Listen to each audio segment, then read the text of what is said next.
I think a lot of times people look at cooking as a chore or as something that they have to do, or that like they're trying to squeeze it in. And of course, we've all been there, but you know, cooking can just be like a moving meditation. Cooking Mm. can be a gratitude practice. Cooking can be a chance to be grateful for just being alive. I'm Rip Esselstyn, and welcome to the Plant Strong podcast.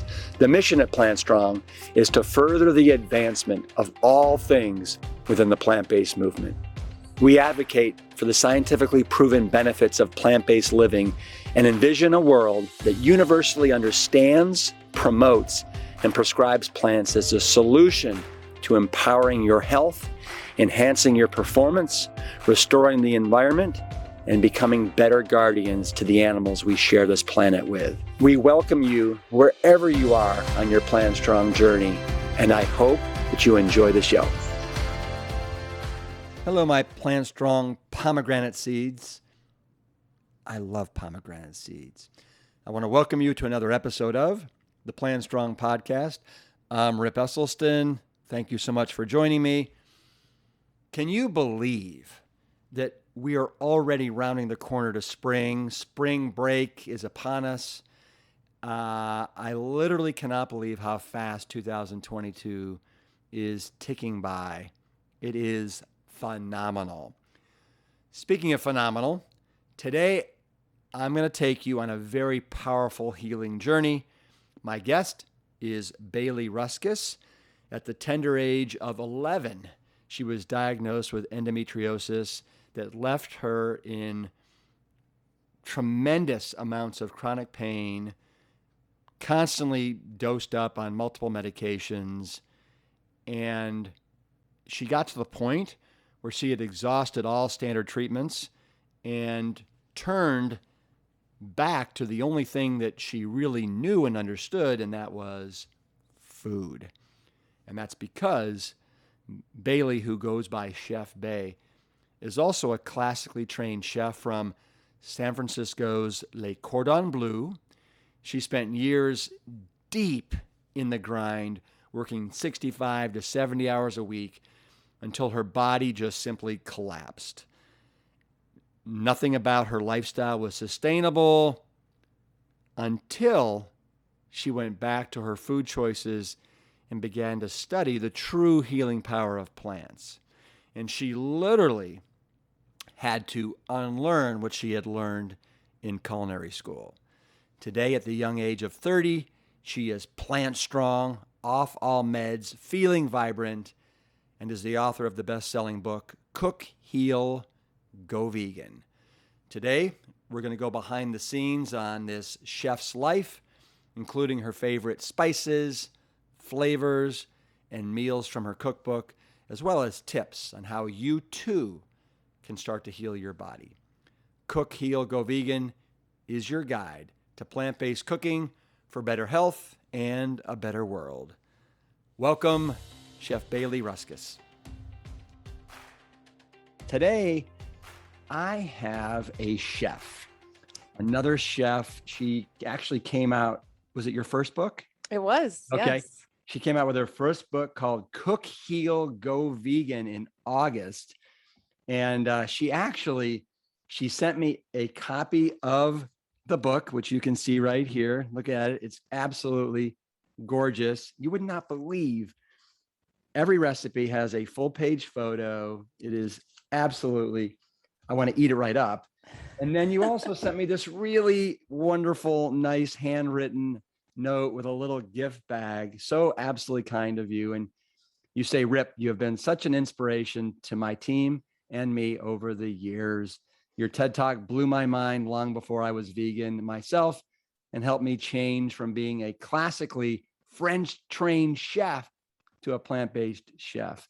That is where I want to start out. I mean, that is fascinating to me that you went to what, Le Cordon Bleu, is that right? Mm-hmm. Yeah, in San Francisco. Yep. And why did you decide that you wanted to like get into food and be a chef and all that? Yeah, I mean, like it was all I ever did. So when I was 11, I went to work in a pastry kitchen instead of go to summer camp because I Mm. wanted to make money and I really wanted to learn how to make cannolis. And I will say that most of my time was spent folding like cake boxes and stuff, but I got like a paycheck at the end of the week. I mean, it was nothing substantial, but for an 11-year-old, I was like, this is awesome. I get to work with my hands. Yeah. And so from then, I was just working in kitchens. When I was in high school, I worked full time as a manager of a bagel shop. And so I was like making bagels at 3 in the morning before high school. And then I just, I need to stop you right there. I love bagels. I love hot, warm I know. bagels. I love hot, warm sesame bagels. Ooh, I'm Like, like an onion, everything kind of bagel girl.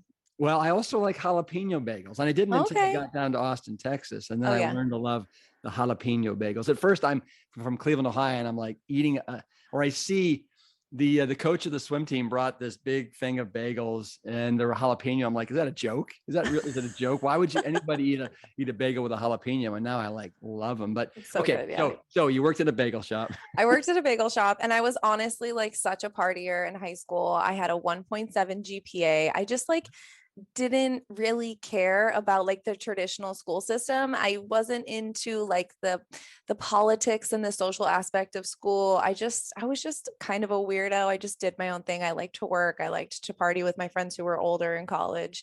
And then by the time it came for me to go to college, my parents were like, well, it's not like you can get into school anywhere. Like you've been a terrible student this whole time. And I was like, yeah, but culinary school accepts everybody. So that was kind of my in. It was basically like if you can pay, because culinary school, especially with Cordon Bleu, is not expensive. It's like 100 grand.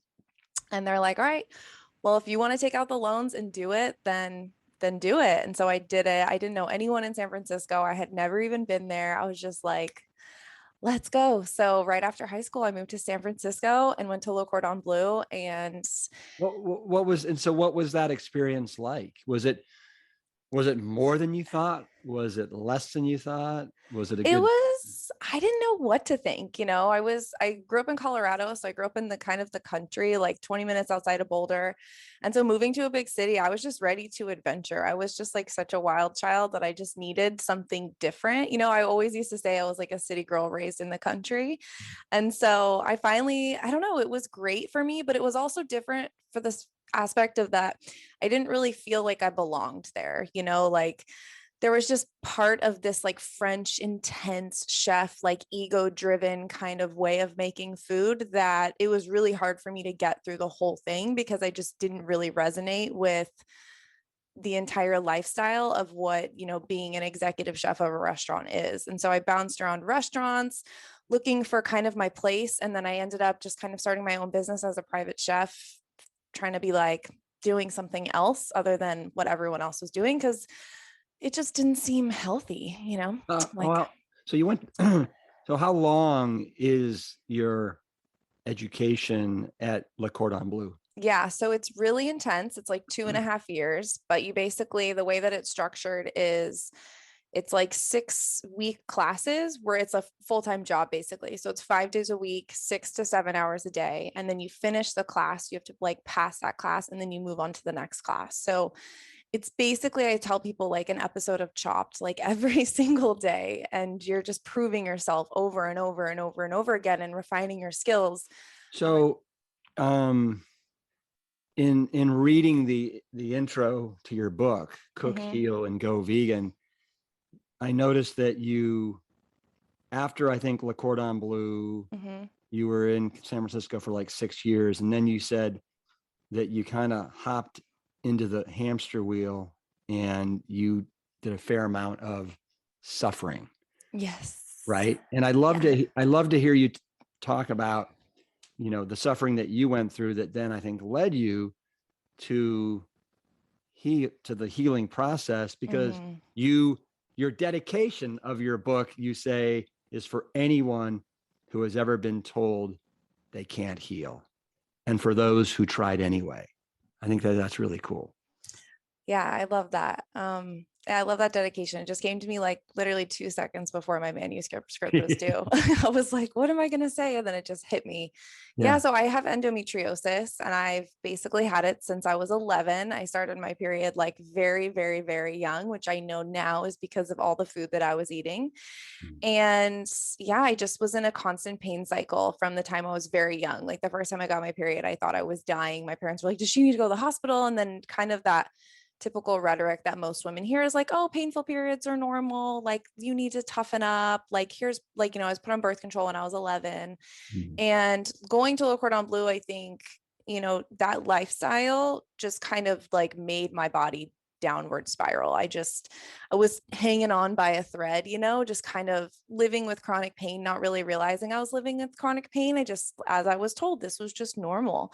And so, working as a private chef and then working in restaurants, I was working, 80 hours a week and also living in San Francisco, a young woman in her 20s. I was partying. I was just trying to like stay on this hamster wheel, is what I call it, because I was just trying to like Yeah. function. And then eventually my body just like collapsed and I had to move home with my parents, which was very sobering, in your mid 20s, moving home with your parents. But I just couldn't work anymore. I couldn't pay my bills. I was so sick. And a moment of like awakening that I had was I was having all these back problems. Like my left leg would shake. I was just in constant chronic pain that just felt like more than endo because I just wasn't that educated about endo. And most of the doctors that I was seeing weren't educated about endo either. So it was just kind of this frustrating cycle of me. Like I felt like a little guinea pig being put on all these different medications and just being kind of passed around to different specialists. And then I had a doctor tell me that he thought that if we fused my spine, like three of my vertebrae together, that all my pain would go away. I probably would be in a wheelchair for the rest of my life, but I would like not be in pain. And What? yes. And I looked at this man and I was like, no, like I am not taking this as an answer. And for me, I was like, okay, I need to get educated and I need to figure out what's going on. And that's when I really started diving into learning about food and like the chemicals that are put on food. And, it's an intense learning because it was a lot of me unlearning what I had learned in school. It was crazy to me that I had paid $100,000 for a culinary arts education, but I didn't know anything about our food. So that's kind of like where it all started for me. And that was like a long process of learning and unlearning to get to where I am now. Yeah. And so what year was it when you made the transition from rich animal-based dairy foods to Yeah. a more kind of, plant strong way of living? Yeah, I love the tag. I don't know. Yeah. I think I think it was a slow transition, honestly. Like I'd love to say it just happened overnight. And I think, me deciding to go like hard full vegan did happen kind of overnight, but this transition was slow. It went from me being like, okay, like I'm gonna cut out processed foods and then I'm gonna cut out like refined sugar. And it was just kind of like a slow learning process because no one around me was doing anything similar. So I felt like I was kind of like jumping off the ledge by myself. And also like, my mom was dealing with arthritis, my dad was dealing with like really high blood pressure, and there was just like all these little things around me where I just was like, okay, I need to figure this out for all of us. I feel like there's got to be an answer here. So my big deciding factor was around 4 years ago. I had my last endometriosis surgery. It didn't go well. There was all these complications they couldn't describe to me. And I just kind of felt a little bit lied to.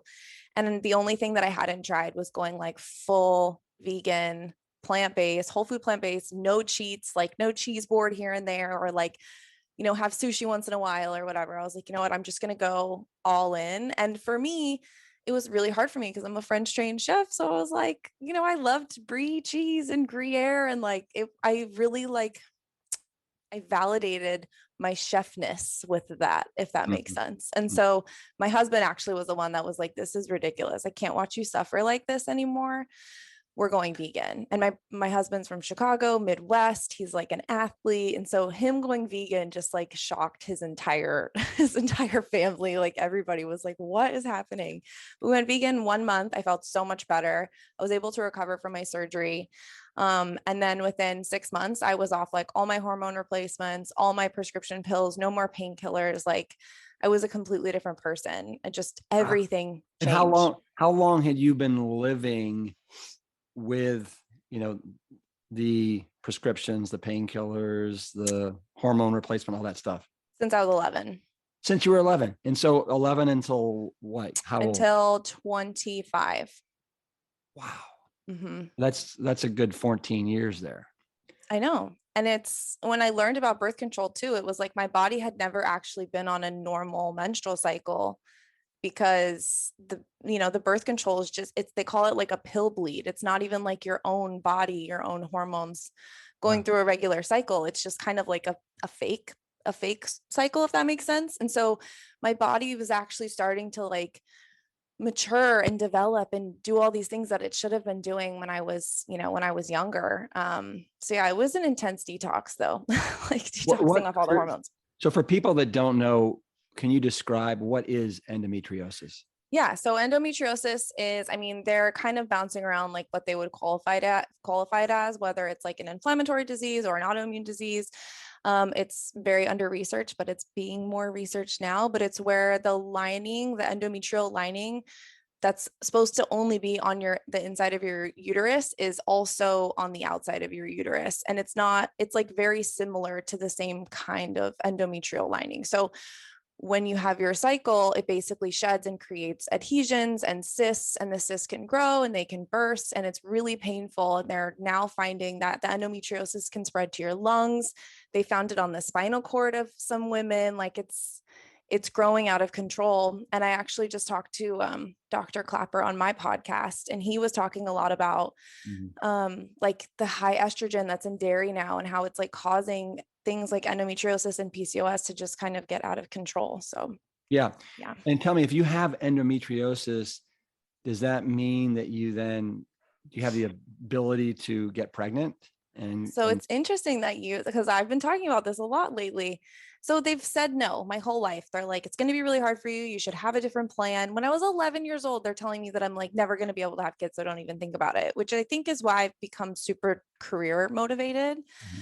But now that I just like know so much other information, and I know that healing is possible, and I know that you can really take control of your life and take back the narrative that has been given to you or been given to me by so many other people, I think that I could. I don't know. I'm 30 now, and I'm married. And so my husband and I are like, well, do we want kids? Like we've always said that we're never going to have them because of me, but should we like see what's going to happen? And I know women who have gotten pregnant on endo, and I also know people who have endo who can't get pregnant. So I think it's just like a flip of the coin. And it's also, I don't know, I think like believing in it and faith and positive affirmations, as cheesy as that sounds, I think that that's super helpful too.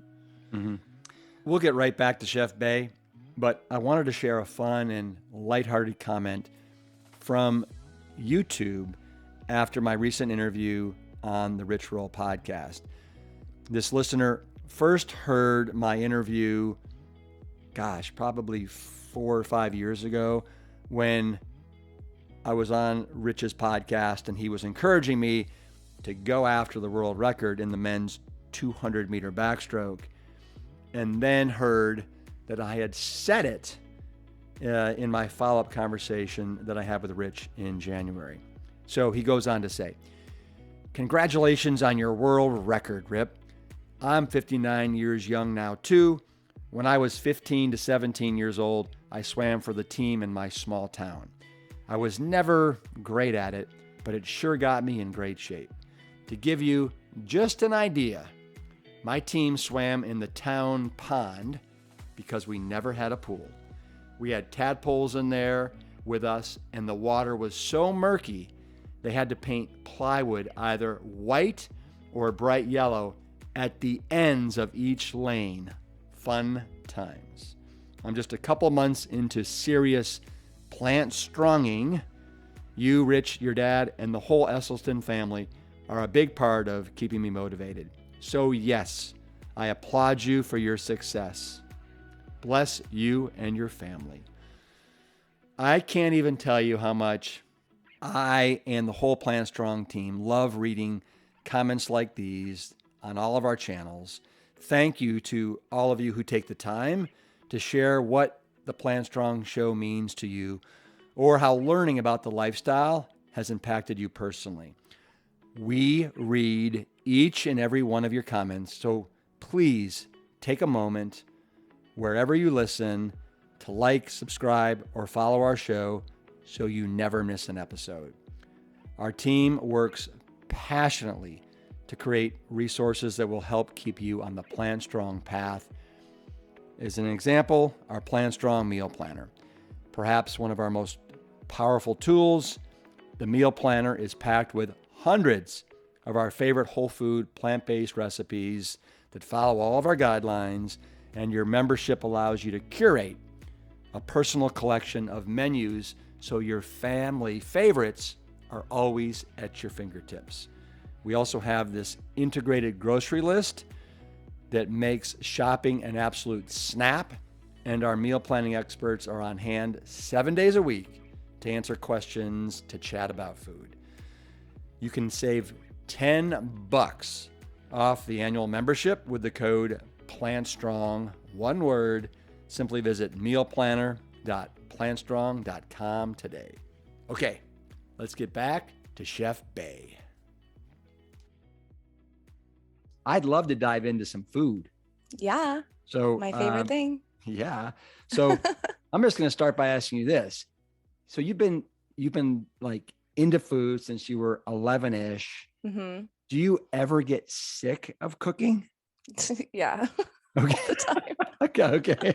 You know, the catalyst for me was the cookbook. Like the cookbook, really, I was just like so many nights I was like, we got to get takeout. Like, yeah, I mean, I think with anything, if we do it too much, it kind of becomes more of a job than, but I love it. You know, I feel like the most connected to source when I'm cooking. I'm like one of those people that loves grocery shopping. I like love new seasons, and I love meeting the farmers at the farmers market. And I just like love the whole process of food. And yeah, I am obsessed with it, but I have to kind of like take it back and like learn how to go on vacation and stuff. Cause I, work from home. I'm eating all the time. So it's like, how do I not like pick up my phone and like take a picture of everything that I cook or make a recipe of everything that I cook? So I'm definitely learning boundaries, but I definitely get tired of it. Well, I'm sure that your husband, what's your husband's name? Steve. Steve? Mm-hmm. I'm sure that Steve has tried every one of the recipes in your new book. Oh my gosh. Well, he actually like basically co-wrote the book with me. He's amazing. So he got furloughed from his job at the beginning of 2020, like most people did. And that's kind of when I started to need help. And then I got the book deal. And so I was just like, hey, like, don't go back to what you were doing and just come help me with the business. And he did. And he helped, like, we shot all the photos of the cookbook, the two of us. And he's been like, he set me up for this podcast today. Like, he's my right-hand man for everything. So yeah. And honestly, if something happened to me, he could cook at this point just as well as I can. Yeah. Well, with all that you guys have been through and the fact that you did the book together and he helped you with the recipes and everything, that's either going to like tear you apart or it's going to make you stronger than ever. Oh, totally. Yeah, we're stronger than ever. I mean, it was writing the book was wild. Like mid lockdown, writing the book, we had a lot of family stuff going on. They were actually like tearing apart our deck while they were doing it. So our house was shaking. It was in the middle of the summer. We had no AC. We were like sweating. Like it was like a scene writing the book, but we got through it and we grassroots like the whole book launch. We funded everything, all of our book signings and all of like the boxes that I sent you and that I sent everyone that I admire and look up to. And yeah, it was a wild ride, but like, because our connection is so strong, we have such a like intense like respect for each other. We were able to get through it and we still sleep in the same room. So it's good. That is so good. Now, so you said that you love shopping and that whole experience and going to farmers markets and stuff like that. Yeah. What do you think about the prepping of food, then the serving of the food, and then the cleanup of the food? Do you even like the cleanup? So Steve, I like don't even know the last time I did a dish. Steve. No wonder you love him so much. Well, we don't have a dishwasher here. So we have like clients that I still private chef for. And that, like, some of my clients live in the most amazing houses. They have like 2 dishwashers, 3 dishwashers. So that's like, but Yeah. here in our apartment, like by the beach, we don't have a dishwasher at all. So yeah, that's what Steve's for. No, I'm just kidding. He'll kill me if he hears that. But yeah, I love it all. Yeah. Honestly, I love the whole process. I love like when you cut into fresh herbs, they like release that aromatic smell. I think a lot of times people look at cooking as a chore or as something that they have to do, or that like they're trying to squeeze it in. And of course, we've all been there, but you know, cooking can just be like a moving meditation. Cooking Mm. can be a gratitude practice. Cooking can be a chance to be grateful for just being alive, being able to feed your body, being able to learn about food. And I think, especially if people don't know how to cook or they're intimidated to cook, the best way to get over that is to just do it and to just, like try anyway, even if you mess it up or whatever, just keep trying and trying again because yeah, it's of course people are like, oh, easy for her to say she's a chef, but I teach so many people all the time in our classes, and yeah, it's a gratitude Yeah. practice. I think that anyone could love it. Yeah. I find it can be super just therapeutic and relaxing. Yeah. And I know that, for example, my wife on the weekends, she doesn't feel grounded unless she bakes some sort of a dish. Yeah, Um, so, totally. um, so, um, so for our listeners out there that are trying to build flavor, Mm. Hmm. and it's all about building flavor without dropping the ball, as you say in your book. What are some of the best ways to build flavor when you're using plants? Yeah, well, if you actually think about it, plants are how we built flavor, even if you were making a dish that had meat on it. So I think a lot of people are used to thinking about flavor from like a salt and fat perspective, where like if you're eating a meat heavy diet, you're getting a lot of salt and a lot of fat, and those are the only 2 flavors that you're really consuming. And both those flavors can also be a little bit addicting too. So when you Yeah. start to kind of move away from that, your taste buds automatically have to kind of like readjust for you not to crave like the super salty and the super fatty foods. But I will say that like no one would ever put a chicken breast in a pot of boiling water and like expect it to taste like anything. What makes it taste good is plants, right? And so when we take that same concept and use it towards plant-based cuisine, and I will say being a plant-based chef makes me a better chef. I'm so much better at what I do now because there's so much more to cook with. But you have to think of like all the different levels. You have to think of like sour and umami, which is umami is a great example, is like seaweed. It has a very umami flavor. Or like when you eat sushi, when you have like the ginger and the seaweed and the soy sauce, and you can't really describe what it is. That's umami. So you Mhm. have sour, sweet, which can come from citrus, and that can also be sour, or sweetness can come from dates or can come from so many different things. You have spicy. I think people are so afraid to cook with chilies, but cooking with chilies, even if they're not spicy, can Uh-huh. add like such an epic level of flavor. Like poblanos? Are you talking like poblanos, or those are not chilies? Those are peppers. Yeah, peppers, chilies, peppers. I'm kind Yeah. of talking about it, but also like hot sauce too. Like I love throwing hot sauce into like a marinara or something like that, just a little bit, Mm. to where it kind of like heightens the flavor to where you're not necessarily tasting the spice. And then from there, like spices, like, oh my gosh, I think so many people are afraid to like bulk up their spice cabinet because they're afraid they're never going to use the spices. But I think it's so important to have a stocked pantry full of spices so that when you're cooking, you can play around with them and get really comfortable using them. Well, then let's just dive into that for a sec. So Yeah. spices, what are if you could only have 10 spices in your spice rack, Oh, I what, love this. what would they be? Okay. I would have to go with cinnamon as the first one. Really? The first one is cinnamon. I think I cinnamon. I never would have guessed that. Okay, why? Well, because it's great in matcha, and I'm such a matchaholic. Okay. Okay. It's my husband's favorite spice, and it's good in sweet and savory dishes. So, like, you can make a dal with cinnamon or a curry with cinnamon, or you can put it into a dessert. I need to introduce you to Adam Sudd. You know, Plant-Based Addict? No, I No, don't. seriously, you need to look him up on Instagram. Okay, okay, I will. Plant-Based Addict, Adam Sudd.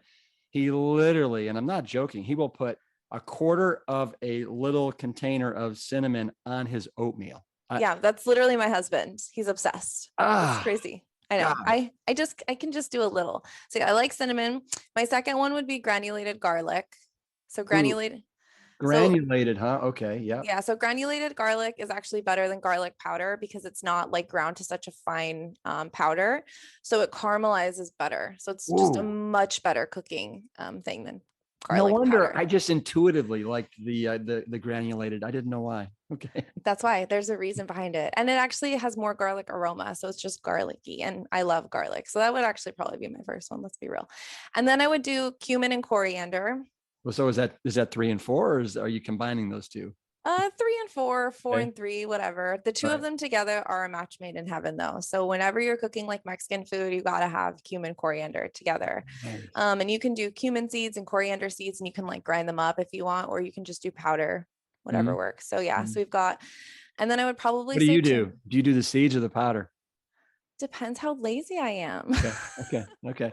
But if you have the seeds and you want to crush them up, it's a little bit It's more of a better. It's better. Okay. fresher. You get just more of the flavor. Yeah. You get more of the aromatics, more of the flavor. And then I would say turmeric. It's definitely another Ooh. one.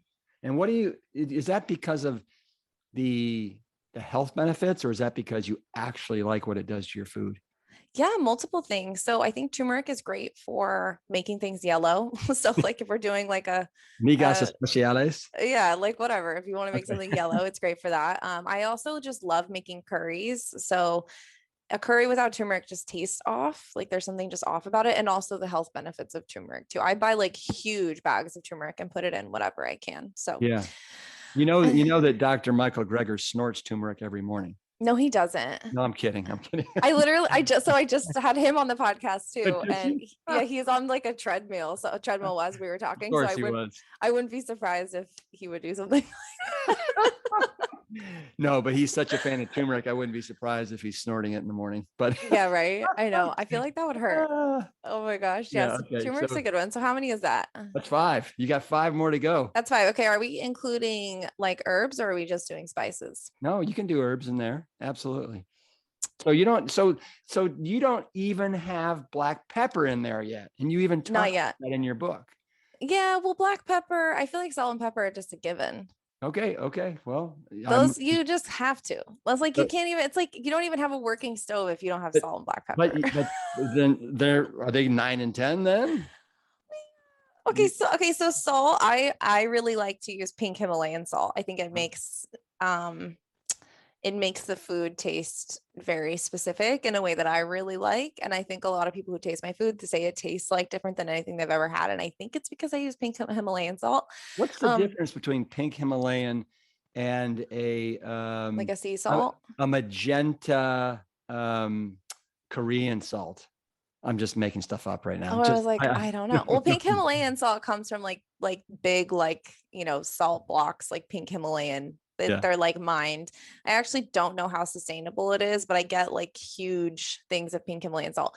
I will say though, the other two salts that I love are black salts. Yeah.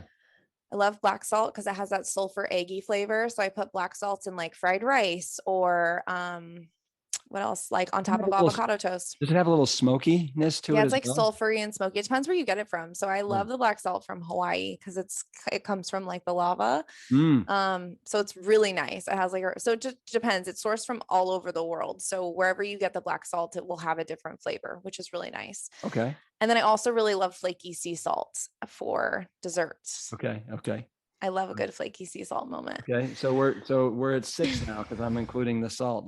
The We're pressure's including the on. salt. The pressure's on. Okay. I'm trying to like just like go and I've said the ones that I pretty much use all the time. I really love What about, want me to throw out something to help you out? yeah. What about um, chili powder? Chili, thank you. Yes. So I love like a mixed chili powder. I actually love to get the fresh kind from the Mexican market Mhm. in bulk. So I'll get it and it always tastes a little bit different. And then I would say smoked paprika is a really big one Ah, too. I yeah. love the smoked one over any other one. And then I You know where really that also comes from? You know where that smoked paprika comes from? no. It comes from Hungary. Oh, It's, really? yeah, yeah. Little town, little country of Hungary, 10 million people. Yeah. Oh my gosh. Okay. Wow, I didn't So, know that. uh-huh. I'm learning things. So, And then I would say I love garam masala, which is like an Indian spice. yeah, yeah, yeah. And I mean like herbs, like oregano is one of my favorite. That's 10. That's 10. I'm gonna have to stop you there Okay, okay, because okay. I want to get into so many other Oh yeah. foods right now. Yeah. Okay, so let's move on from spices and herbs to seeds. Between Yes. like flax, hemp, chia, do you have a favorite? I love hemp seeds. Hemp are my absolute favorite. I have a hemp cashew milk that I love. It's in my cookbook. There's something between the cashew and the hemp put together that's just so delicious.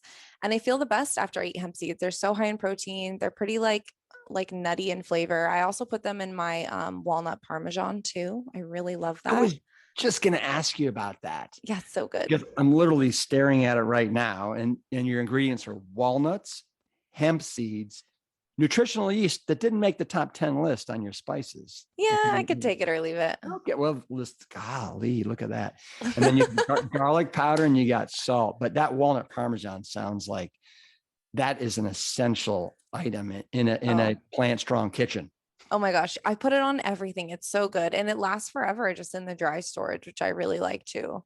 Really, Mhm. even with the walnuts that oxidize so quickly, you can put that. It doesn't have to be in the fridge. I guess, yeah. I mean, for us, it lasts maybe like a week, I would say, but I Oh, mean, we eat okay, it so quickly. Yeah. okay, a week. I hear you there. I thought you meant like you could have it in there for a month or two. No, I mean, it's too good to like not eat it. Well, you don't know our house. I'd make a quart of the stuff and have it in a little Okay, okay. Then container. yeah, you should put it in the fridge for sure. Okay, okay. Yeah, but I love the walnut parm. It basically tastes like a Kraft, like shakeable, Hmm. Yeah. parm cheese, but like way better than that. I love it. Ooh, Yeah. So good. hemp seeds, hemp are my favorite. Uh, let's talk nuts. Do you have a favorite Mhm. nut? Yeah, I would say my favorite nut's the cashew. They talk about how cashews can be antidepressants. They're like a natural anti-anxiety, nature's Prozac. And I just feel really good eating cashews, but I've been doing a lot of research on the um farming practices of cashews in most places, and it's not the most ethical by any means. And so I've been looking really hard to find ethically sourced cashews, and I know that Thrive Market Online has ethically sourced cashews. So that's something I'm kind of like uncovering thanks to TikTok and all the people who Give like me, to give me, comment. an, give me an idea because I'm very much in the dark when it comes to Yeah.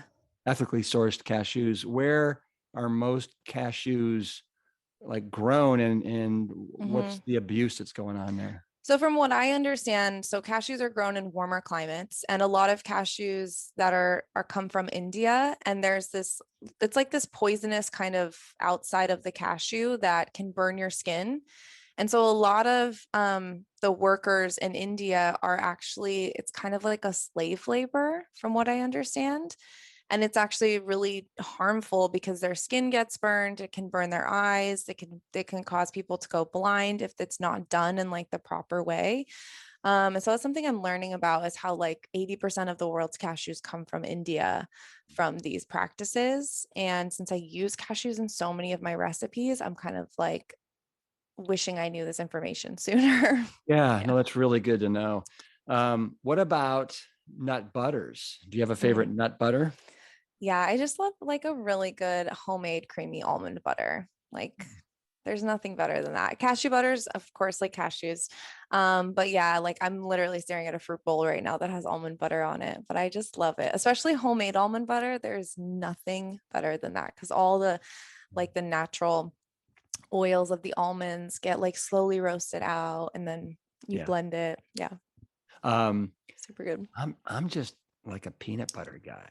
I'm You just, are? oh yeah, give me just peanuts, ground peanuts, and I'm off to the races. I love Mm, that. mm. All right, I'm just going to kind of go through some others here. So, one of the things that we ask our audience to do Hmm. is to try and eat a serving of green leafies, like a fist size serving of green leafies with Hmm. every meal. every meal, even breakfast. And I'm Yes. wondering if you have a favorite green leafy that you like to prepare and what that might be. A favorite green leafy that I like to prepare. Oh my gosh, I don't have a favorite. I mean, I used to be like a diehard spinach person, but eating too much spinach is actually not that, it's not good for you. You have to like switch up your greens all the time. And so I like to pack my smoothies with, kale and spinach. And then I try to have just like a side salad of like a mixed greens every day. Honestly, this sounds so boring. The way that I eat is actually like not that exciting. But I love kale chips. It's actually, I love to sprinkle like crispy kale chips on top of like a walnut bolognese or something. Yeah. Um, but yeah, I don't know. I have this new obsession with broccolini. I'm Oh, like obsessed with roasting broccolini in a cast iron pan with like white balsamic vinegar. I'm obsessed with it. It's like crunchy and so good. So maybe so that. for our audience, because we try and stay away from cooking with oil, right? So many of Yes. our listeners are, they've had a shot across the bow with heart disease or Yes. cancer or diabetes, and so hmm any recommendations for when you're cooking without oil? Yeah, And just the best way to do plenty. that? Yeah. Yeah, so I think like so you just have to think about how you're going to add flavor to it. So I think like using vinegars is really great, citrus, and also just like a splash of vegetable broth is like such a great way to kind of get that Mm. lubrication on the pan. So for instance, when I cook broccolini, I'll heat up my cast iron and then I'll splash it with like just a little bit of vegetable broth and a little bit of white balsamic vinegar, and then I'll just Ooh, sear the broccolini and it's so good. Yeah. that sounds really good. I actually just did an Instagram post on Brussels sprouts because I Mm. love Brussels sprouts and I love searing them in my cast iron pan on the barbecue, right? Okay. Yeah. Yeah. Yeah. Yeah. I mean, really getting it hot and going to town. And I actually use garlic and pepper, a little bit of salt, onions in there. And oh, it's so I good. love that. Yeah. And I think like cooking with oil can be really overwhelming at first. And I know in my cookbook, I have like small amounts of oil in every recipe, but I also talk about how you can just replace that with something else. And even if you see like a coconut oil or butter in like a baked good and you really want to make it, you can just swap that out for a nut butter and use like almond butter or something instead, and it will turn out just as good. Nice. Nice. Yeah. I know that under your essentials chapter in your book, you Yeah. actually have, along with the walnut parmesan, you have about 7 or 8 different items, but one of them is your immune boosting veggie broth. Yes. And we love veggie broths. We actually Yeah. have a whole line of veggie broths now. I know you do. It's awesome. but tell me about yours, because I noticed that you actually put in the garlic with the skins, the onion with the skins. You put in everything in the kitchen sink in there, don't you? Basically, yeah. So I think my concept of veggie broth is to inspire people to have less food waste. And I think we waste so much food, so much skin, so many carrot tops, like so much of that just goes into the garbage, into the compost if they're lucky. But like I live in an apartment in San Diego, there is no composting situation here. And so for me, it was just a way to inspire people to use their food waste in a way that's going to be boosting their immune system, something that they'll love, something that's not repulsive. And because I've seen a lot of really bizarre food waste recipes that like I just can't get into.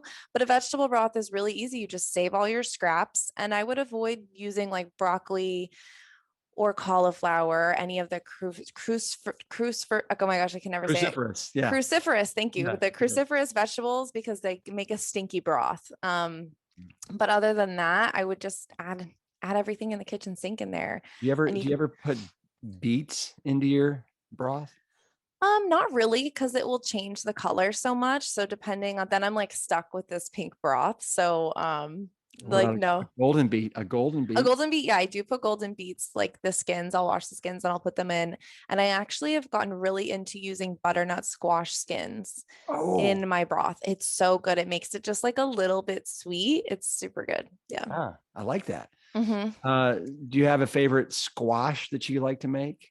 Because there's a lot out there right now, There's and a lot of squashes. I love you let know me that think. you know that kabocha squash. It's so Kabocha squashes are really good. I've been really into honey nut squashes this season. Uh-huh. They're like a little mini butternut squash. Hmm.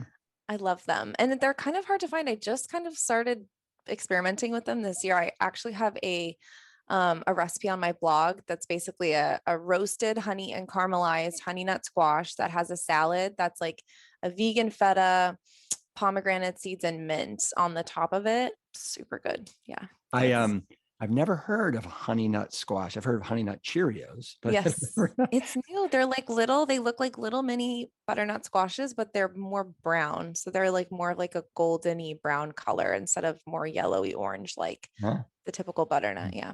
Yeah. And you mentioned pomegranate seeds. My youngest daughter, Hope, who's 7, every time we go to the store, I have to buy 2 or 3 pomegranates. Yeah. She loves tearing into those, and it's always such an ordeal, and it gets everywhere, those little seeds in the juice. But it Oh is my gosh, fun. it does. You got to check out my TikTok video where I teach you how to de-seed a pomegranate, and there's no water needed. Like it's really easy. People overcomplicate Wow. pomegranate seeds. Well, Yeah. well, it's funny because I watched one of those videos, and so we kind of like we take off the top, and then we flay it, and then we take No, a that's spoon not and the way. Yeah.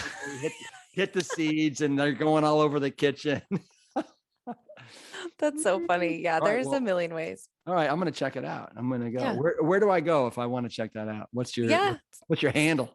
My handle is at chef_bay. So that's TikTok and Instagram. I've been like loving TikTok lately. I've been posting way more on TikTok. I don't know what's come over me. Yeah.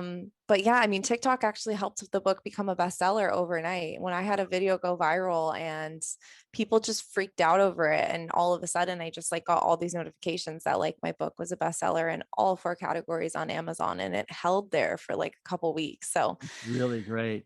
yeah, so I love Yeah. TikTok now. Yeah. What's going on with TikTok? I don't even know how to do much on that TikTok thing.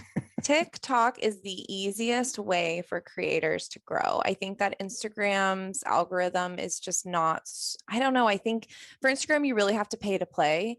And TikTok is just, they just want really good content. You know, they want people who are passionate, who have good content. And it doesn't have to be as like, I would say Instagram's very all about the aesthetic of the page, and like, you know, you kind of have to have a whole thing, where TikTok, it's like they want the most authentic version of you, and like it's so much easier to grow. It's so much easier to go viral. So if anyone's listening and they're frustrated with Instagram, I would say like go over to TikTok, because there's so much more. There's so much more going on over there. Yeah. Mhm. All right. I want to wrap up. Yes. I'm going to give you 4 different scenarios. Okay. And I want you to tell me what you'd make for each one of these scenarios. Oh, fun. Okay. Okay. Yeah. Kind of like the top 10 spices. Okay. So you are throwing a party, hmm and it's just going to be you, your husband, Steve, hmm and you're going to invite do you have a favorite musician? I mean, right now, not really. I used to be like weirdly obsessed with, I can't believe I'm going to say this, like Rihanna. Like I Mhm. just used to love Oh, she's Rihanna. great. Yeah. She's the Okay. best. Yeah. Okay. Let's say it's going to be you, Steve, and she's coming over for dinner. What Okay. what are you going to make her? And you don't get to like call her ahead of time and ask her Okay. yeah. Yeah, I'd probably honestly make the deep dish pizza out of my cookbook. The deep dish. The So deep dish. I saw that. And it looked absolutely delicious. I would make So the it's like deep dish. it's a Chicago style deep dish, huh? Yeah, with a spelt crust, and there's like a house-made mozzarella, like Mhm. peppers and onions, and there's also the Italian chopped salad, which is in my cookbook too, and I would probably make that, and then I'd maybe serve like my mocha chocolate cake or something, or the dulce de leche popsicles are really good too. It all sounds really good. Okay. You are alone. Steve's out of the house. He's gone to visit some Yeah. friends. It's just you. What are you going to make for dinner? For dinner, I've been really vibing with this ceviche recipe that it's so good. It's like half coconut milk and half lime juice as the kind of marinade. And then there's like cucumber and jicama and lots of avocado and pinto beans and hearts of palm. It's so delicious. So I'd probably make that and just snack on it throughout the night. And do you snack on it? Would you snack with like tortillas or chips or anything like that? Or Yeah, I like to get the tortilla chips from the Mexican market here. There's literally nothing better. But I also really do like the siete, like grain-free tortilla chips if I'm trying to like be a little more healthy, because the corn tortilla chips from the Mexican market are not the healthiest thing ever. no? But also you could Yeah, put them on like a tortilla, yeah, um, like a cassava tortilla or something, and just eat it like a taco too, or like on a salad, like make a ceviche salad. yeah. That's whenever I Mhm. go out to Mexican restaurants, I always ask them to bring me, instead of doing the big bag of chips, Yeah, right? That you can just tortillas. just bring me steamed, Yeah. yeah, corn tortillas, Hmm. and I just use those, and oh, I love them. So good, especially if you get homemade tortillas. There's literally nothing better than a homemade tortilla. Yeah, yeah. So good. What about your it's just you and Steve, and you guys just want an easy, comfortable meal. It's like comfort food. Hmm. So What do you there's two that we usually go for. So the first one is the chana sog. We love it. Mhm. And the gluten-free naan bread. It's so easy. So the chana sog is great because we're talking about getting greens in. There's like 4 servings of greens in the chana sog because it's just like tons and tons of spinach in the sauce, but you would never know. So I love that. And I also love my walnut bolognese. I'm like such a pasta person. I love brown rice pasta. So if I'm feeling lazy, I've had a really long cook day, I'll just make like my lazy version of the walnut bolognese and with like tons of mushrooms and Mhm. walnuts and yeah, tomatoes, and I love it. Tell Mhm. me what is your go-to favorite breakfast? Honestly, I love like a low sugar green juice, or that's what I have every day, or chili Achilles if I'm feeling Chili Killies? What's that? chili Achilles. So it's a recipe in my cookbook, but it's basically like chips or tortillas smothered with, and this is the vegan way to do it. I'll do like a salsa verde, and then I have a mushroom carnitas that I'll put on there with like a tofu scramble, and then like my cashew cream, and it's the best breakfast of all time. Right. So no oatmeal for you. No, I hate You're oatmeal. I can't do chia pudding or oatmeal or anything mushy or like bananas. I like can't. really I hate a mushy texture. Yeah, I need wow. like crunch. So Hmm. you don't like, so your least favorite fruit is a banana? I literally haven't eaten a banana in like 10 years. I can't do it. That's It's wild. it's great. I can't even watch people chew bananas actually because they So smack. you mean you don't like the way their mouth smacks? They just like everyone eats a banana the same, and What? I just can't watch it. What about, so does that mean you also don't like I uh like plantains. uh-huh. But what what about guacamole? Is Love that guacamole. okay? Because that, I mean, It's kind of, also savory. yeah. So I think it's like the sweet mushiness I'm not into. I love guac. Wow. Yeah. Yeah. Wow. Bailey, I am blown away that you don't like bananas. I know. That's like when somebody tells me they don't like a mango, I'm like, really? What is it? How do you not like a mango? It's so funny because I like everything else. Like I'm not a picky eater. Will eat anything in the plant-based world, but I just cannot stomach a banana. And it's so funny because I had heartburn. We were traveling in Mexico. I got super bad heartburn, and all the locals were like, "Eat the banana." And I'm like heaved over with this crazy heartburn. And I was like, "I can't do it." Like I was like, "Eat the banana and not have heartburn, or have heartburn and not eat banana." And Wow. I had heartburn. Yeah. Wow. How are your mom and dad doing? My mom and dad are doing great. My mom is like venturing to go. So they've both been pescatarian for the last 3 years, which is Yep. so huge. And my mom is looking to give up dairy this next year. So that's like a really big thing for her. So Well, it they're sounds doing like, good. and you've had Yeah. a big influence on them, obviously. They must be thrilled with all your success. And Yeah, yeah, totally. They're also very annoyed by how much I like push them to go vegan, but I'm like, come on, here's a podcast, listen to this. Like, here's a book you could read. yeah. But yeah, no, they're super proud of me, and I think they always saw it in me even when I was a crazy party girl Mm. back in the day. It's been a long time since then, but yeah, they've always stood by me, and they were showed up for our big book launch party, like, and surprised me. So I'm really lucky with my parents because it's been a rocky road, but they've stuck by me through all my surgeries and just everything that I went through. And I don't think I would have been able to do it without them. And I just Yeah. want them to live a long life. And so I'm really like, and when I'm like, if I'm just being aggressive about the vegan, it's only because I love you the most out of anyone. So yeah. Yeah. Yeah. It can be tough with people that you really care about and love, and Mm-hmm. you want them to embrace this and understand it. But, unfortunately, everybody kind of comes to it at the, when they're ready for it, and you Mm-hmm. can't force feed it to anyone. You really can't. Yeah. I've had some people that are very close to me that, never embraced it, and have unfortunately died of chronic Western disease, right? That, Yes. as we know, is very much in many cases preventable and reversible. Yeah, I mean, me too. All my grandparents, I've had uncles and aunts die prematurely. I've had friends die of overdose. And it's just, I feel with my parents, I'm just like, you guys can be super healthy. You can live a really long life, but it's also like a mass unlearning. Like you really have to unlearn and convince yourself. And you're so right. You have to be ready to make the change because, Yeah. that's who you go to sleep with every night. You're right.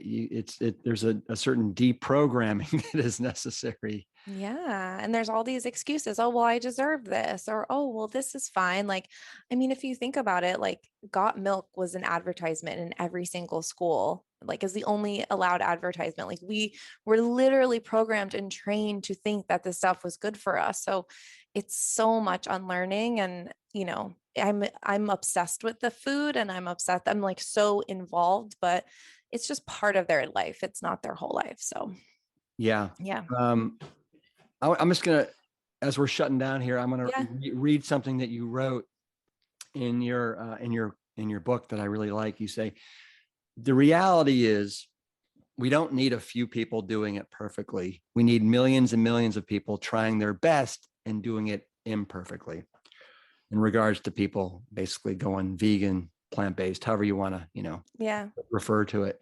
You want to comment on that at all? Yeah, I think, of course, everyone thinks of the vegans as like that one angry vegan that they met that one time or whatever. But I think when we're talking about environmental impact and creating compassion around the world that we live in, the people that we live next to, and the animals that walk this earth, I think it just starts slowly and you just have to go slow. But I think if everyone starts to make little changes, the impact can actually happen and it'll be much bigger than just the impact that you make on your own life. It'll be an impact that you make on the people around you that get inspired by you. It'll be an impact on the amount of water that you'll save from having that plant-based meal or, the animal's life that you save. And I think once we have compassion for ourselves that it's okay to do it imperfectly, then that's when the compassion can kind of like spread outside of ourselves into everything else. Mm-hmm, mm-hmm. Beautifully said. Thanks. Okay, final thing. I'm Yeah. going to let you go. How did you get your name, Bailey? It's my mother's maiden name. It is. Yeah. Yeah. So she said if she ever had a daughter, she would give me her maiden name and then take my dad's. So yeah. And then I became Chef Bai, like cooking on this retreat. It was like a New York Times bestselling authors retreat, actually. And I was cooking and they were all like coming up with titles for their next bestselling book. And they were like, you need to be something other than Bailey. So they named me Chef Bai. And that was like 5 years ago and it just stuck. Nice, nice. Yeah. Never heard the first name Bailey before. It's really, Really? I never have. No, Oh my gosh. Yeah. no. Yeah. I had a fire instructor who was Chief Bailey. Okay. Okay. Always scared me. Everyone always says like, oh, my dog's name is Bailey or whatever. Yeah. Yeah. Well, Chef Bailey Ruskus, thank you for being on the Plant Strong podcast. Everybody, here is her book, Cook, Heal, Go Vegan. It's gorgeous. Thank And you. check it out. Thank you so Hey, much. and I look forward to being on your podcast when it makes Yes. sense. The Plant Remedy podcast. It's so good. I would love to have you on. Yeah, we're wrapping up recording for season 2. So if you want to pop on for the season, just let me know and let's make it happen. Yeah. Okay. All right. Anything before we go, anything that you want to share, how people can find you, anything that you're excited about? Yeah. Yeah, definitely. So I have an online membership where I basically teach people how to find pleasure and healing through cooking. And so that's called Cook Vibe Heal. It's on my website, www.chefbai.kitchen. And just my podcast, The Plant Remedy. It's so fun. I started the podcast recording voice memos on my phone, and now I'm all set up. So we've come a long way. But yeah, the podcast has been great. Like I've mentioned, we've interviewed some of my like all-time idols this season, and it's been the best thing. So if you love this podcast, you're looking for another one, mine's called The Plant Remedy. And yeah, and other than that, just Instagram and stuff. And I just want to say that like, if you're looking to find pleasure in food, you can do that and still be able to heal your body. You don't have to give up pleasurable food to heal. Like you can have them both. And so that's what I really wanted to like hone in on. Amen to that. Yeah. All right. Thank you, my Plant Strong sister. Thanks. Hey, ready? Peace. Turn it around. Engine 2. Keep it plant strong. Yeah. If you're looking to find pleasure in food and still heal your body, you can do that. You don't have to give up pleasurable food in order to heal. What a reassuring lens and perspective from Chef Bailey Ruskus. Thank you so much for listening, and be sure to let us know how we can help you heal. You can find all of the links and resources from this episode and much more on the episode page at plantstrongpodcast.com. I look forward to seeing you next week, but in the meantime, keep it plant strong. The Plant Strong podcast team includes Carrie Barrett, Lori Kordowich, Amy Mackey, Patrick Gavin, and Wade Clark. This season is dedicated to all of those courageous truth seekers who weren't afraid to look through the lens with clear vision and hold firm to a higher truth. Most notably, my parents, Dr. Caldwell B. Esselstyn Jr. and Ann Cryle Esselstyn. Thanks for listening.